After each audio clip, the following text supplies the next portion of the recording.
So the Disney shareholders meeting was a couple of days ago, and a lot of questions that Bob Chapek got asked were softball questions. But there were two questions that I feel like were worth highlighting, one of them being about the firing of Kathleen Kennedy rumors, which I covered in my video yesterday, and the other one was Bob Chapek being asked about the Gina Carano firing. And I'll play you the clip of Bob Chapek's response in a second from the actual shareholders call. But first I want to go over the fact that the shareholders are actually mad about Kathleen Kennedy, and they're also mad about the Gina Carano firing. You gotta realize that this isn't a Lucasfilm, this isn't a Star Wars shareholders meeting, this is a Disney shareholders meeting. So not every single question is going to be about Star Wars. But the two questions that were asked about Star Wars that I really care about were actually very good questions, and I'm really glad they got asked. And it actually shows that shareholders are taking notice of how badly Lucasfilm is being run right now. And like I always say, money talks at Disney. If the shareholders start to become unhappy with the way Disney is running Lucasfilm and Lucasfilm is running Star Wars, that just adds another thing onto the list of why you should make changes at Lucasfilm. So hopefully these shareholders keep speaking out against Kathleen Kennedy and keep speaking out against the firing of people because of their political beliefs, because neither one of those things need to be in Star Wars. And honestly, I didn't really think that shareholders would take an interest in Kathleen Kennedy being fired or the Gina Carano thing. I thought they would just ask him about the upcoming Star Wars shows and how much shows you're planning on putting on Disney Plus and all of that stuff. But the question about Gina Carano was actually very hard hitting, and while Bob Chapek tried not to say a lot in his answer, he said all he needed to say. Let's roll the clip. Hi there. It's clear that there's a new blacklist punishing conservatives in the entertainment industry. Disney Plus actors Pedro Pascal and Gina Carano tweeted similar analogies of current political events to Nazi Germany. Yet only Carano, who is considered a conservative, was fired from The Mandalorian. Regarding Disney and a blacklist, this is the way? Well, thank you for your question. I don't really see Disney as characterizing itself as left-leaning or right-leaning, yet instead standing for values that are universal. Values of respect, values of decency, values of integrity, and values of inclusion. And we seek to have not only how we operate, but the content that we make reflective of the rich diversity of the world that we live in. And I think that's a world that we all should live in harmony and peace.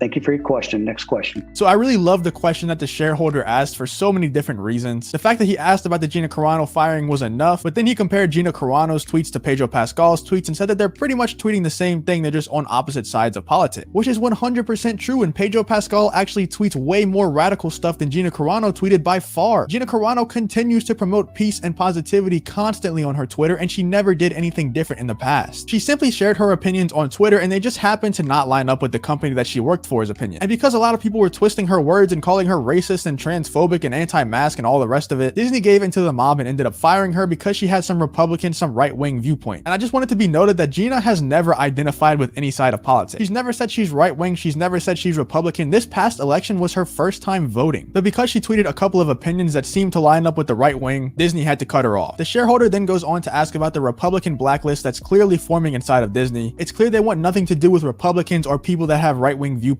because they think it's going to lose them money, which simply isn't true. You're going to lose money the other way because of what you've done to Gina and how you've done it, but that's the way they think at Disney. They try to play into the politics of each country they go to. I say it in every video. They don't care about any of these causes they claim to support. They only care about how much money they make. But I think Bob Chapek's response is pretty hilarious. The fact that he denies the Republican blacklist that's clearly forming at Disney, and the fact that he denies that Disney is left or right leaning when it's clearly left and no one can dispute that, it's just pretty hilarious to me. And it further proves that nothing a CEO says in shareholders meeting means anything at all. For one thing, he doesn't even come up with these answers. I promise you a PR manager is making up these answers for him, and his only job in these meetings is to say stuff that makes the shareholders as happy as possible. He has no incentive to tell the truth in any of these answers. But I just think it's really funny how hard he's lying and that he thinks the shareholders are stupid. They all know what side of politics Disney's on because Disney doesn't even try to hide it. And the firing of Gina Carano just kind of cemented what side of politics they're on. But then the best part of Bob Chapek's answer was the fact that he didn't mention Gina Carano or Pedro Pascal or any name in his answer at all. In fact, he didn't even really answer the question that was asked. He just gave the PR answer that was pre-written for him and said Disney has values like respect, decency, inclusivity, and all the other stuff that they try to virtue signal. You say you have values like respect and decency, but fire Gina Carano for having differing viewpoints from your company. It's honestly just such a joke. And then the inclusivity thing is the funniest one of all of them, because I know I bring it up in so many of my videos, but when they go to China and they shrink Finn down on the poster to an ant, you shouldn't ever be allowed again to say that your company promotes inclusivity. And it definitely doesn't have the value of inclusivity. Well, I guess it does, but only in the United States where it can make you more money. To this day, I don't know how a company can get away with stuff like that. But a point that I don't see a lot of people making is that Bob Chapek never said that Gina Carano was wrong and that she should have been fired. Because for all the other questions of the shareholders meeting, he kept backing his employees and backing his employees' decision. But for this one, he just straight up dodged the question and didn't even try to back the decision. He just talked about Disney's fake values instead. If he didn't see Disney as left or right leaning, then which of those values did Gina Carano break? Because when I go on her Twitter, all I see is her promoting respect, decency, and inclusivity. Everything that she tweets is all peace and positivity, and she tweets her opinions at times, but she's never trying to exclude certain groups of people or hurt certain groups of people's feelings, and she's always very receptive of others' opinion. And I'm sure if Disney would have sat down with her and showed her some respect and decency like they say, and just straight up asked her to tone it down a little bit on Twitter, she might have done it. Maybe she wouldn't. I don't want to put words in her mouth or speak for her, but maybe she would have. But instead they tried to threaten her and straight up bully her into stopping her tweets. And that's not how you reason with someone like Gina Carano. She's one of those strong women that Disney talks about all the time but doesn't actually like. Bob Chapek talks about that inclusivity value and how they love strong women and women empowerment, but they don't love strong women. They like strong women character. They don't like strong women in real life because they can mess up their narrative. Gina Carano wasn't going to be the one to fall in line. She thinks for herself. She is what you call a real strong woman. But Disney doesn't care about that. They just have their values of respect, decency, and inclusivity. If you can learn one thing from Bob Chapek's response to the Gina Carano firing, it's that nothing that CEOs say in shareholders meetings mean anything at all. His sole purpose for answering these questions is to please the Disney shareholder. He has no incentive to tell the truth in any of these answers. He just wants the Disney stock to go up, which is a good move by the CEO. But like I said, the main thing that puzzles me about his answer is that he didn't stand with the Gina Carano firing. But maybe that's just due to him being a new CEO, or maybe he kind of messed up. Or maybe Bob Chapek is secretly a good person and didn't want Gina fired. Maybe he doesn't agree with her firing. Very unlikely, but possible. But let me know what you guys think of Bob Chapek's response to the Gina Carano firing. I thought it was pretty hilarious, but also pretty insulting to the shareholders at the same time, because it's obvious that Bob Chapek thinks they're stupid. There is no way that any of those shareholders believe any of the lies that he said in his response. But let me know what you guys think of this entire situation in the comments. If you did enjoy this video, please leave a like on the video and subscribe to the channel. If you want to follow me on Twitter or join the Discord, both of those links will be in the description. But other than that, thank you for watching the video, and I hope to see you in the next one.